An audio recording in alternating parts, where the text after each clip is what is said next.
Welcome back to my channel. ఇవాల్టి మన recipe వచ్చేసి chicken liver dry roast.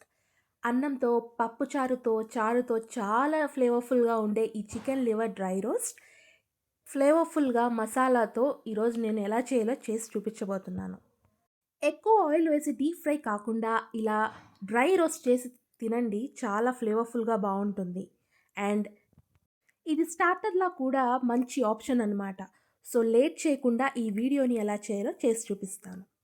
So ఫస్ట్గా మనం మసాలా ప్రిపరేషన్ కోసం ఒక ప్యాన్ తీసుకొని హీట్ అయిన తర్వాత 2 టేబుల్ స్పూన్ వరకు ధనియాలు అండ్ 1 టేబుల్ స్పూన్ వరకు జీలకర్ర, 2 నుంచి 3 లవంగాలు, 1 యాలక్కాయ, సో 1 ఇంచ్ దాల్చిన చెక్క వేసి ఇలా డ్రై రోస్ట్ చేయండి. ఆయిల్ వేయకుండా ఈ విధంగా రోస్ట్ చేయాలి. తర్వాత 1 టేబుల్ స్పూన్ వచ్చి గసగసాలు, పాపీ సీడ్స్ అంటారు కదా, ఇది కూడా వేసి బాగా రోస్ట్ చేయండి. రోస్ట్ చేసిన తర్వాత దీన్ని చల్లారబెట్టాలి. సో ఒక ప్లేట్లోకి ట్రాన్స్ఫర్ చేసుకోండి. ఇది బాగా చల్లారిన తర్వాత ఇందులోకి 8 నుంచి 10 వెల్లుల్లి, 2 ఇంచులు అల్లం అండ్ మీ దగ్గర పచ్చి కొబ్బరి ఉంటే పచ్చి కొబ్బరి లేదా ఎండు కొబ్బరి వేయండి. చిన్న ముక్క వేస్తే సరిపోతుంది. వీటన్నిటిని కలిపి ఒక మెత్తగా మిక్స్చర్ పట్టుకోండి. సో ఈ విధంగా ఉండాలి. ఇప్పుడు స్టవ్ మీద ప్యాన్ పెట్టి 2 స్పూన్స్ ఆయిల్ వేసి 1 మీడియం సైజ్ ఆనియన్ సన్నగా ఇలా తరుక్కొని ఫ్రై చేసుకోవాలి.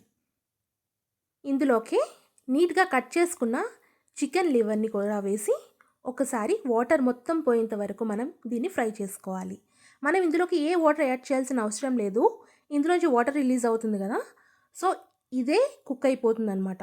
సో ఈ విధంగా 10 to 15 మినిట్స్ పెడితే వాటర్ మొత్తం ఇంకిపోయి ఆయిల్ పైకి తేలుతుంది. సో అప్పటి వరకు మనం దీన్ని బాగా ఫ్రై చేయాలి.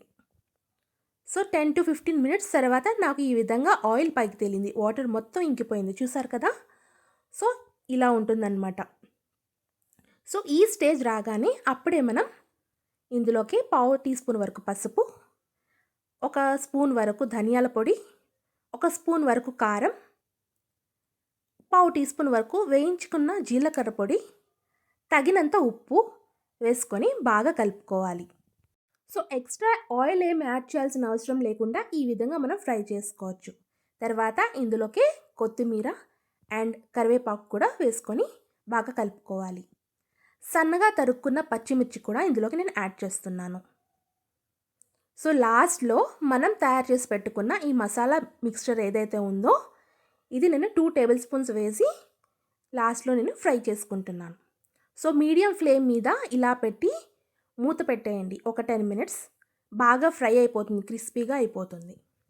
ఇలా 10 నిమిషాలు ఫ్రై చేసుకున్న తర్వాత లాస్ట్లో నేను కొంచెం పెప్పర్ పౌడర్ని యాడ్ చేస్తున్నాను. సో ఈ స్టేజ్లోనే మీరు ఉప్పైనా కారమైనా అడ్జస్ట్ చేసుకోవాలి. తర్వాత లాస్ట్లో నేను కొత్తిమీర చల్లుకొని సర్వ్ చేసుకోవడమే. అంతేనండి, చాలా ఈజీ. అండ్ ఎక్కువ డీప్ ఫ్రై ఇలా కాకుండా ఇలా ఒకసారి ట్రై చేయండి, చాలా అంటే చాలా బాగా వస్తుంది.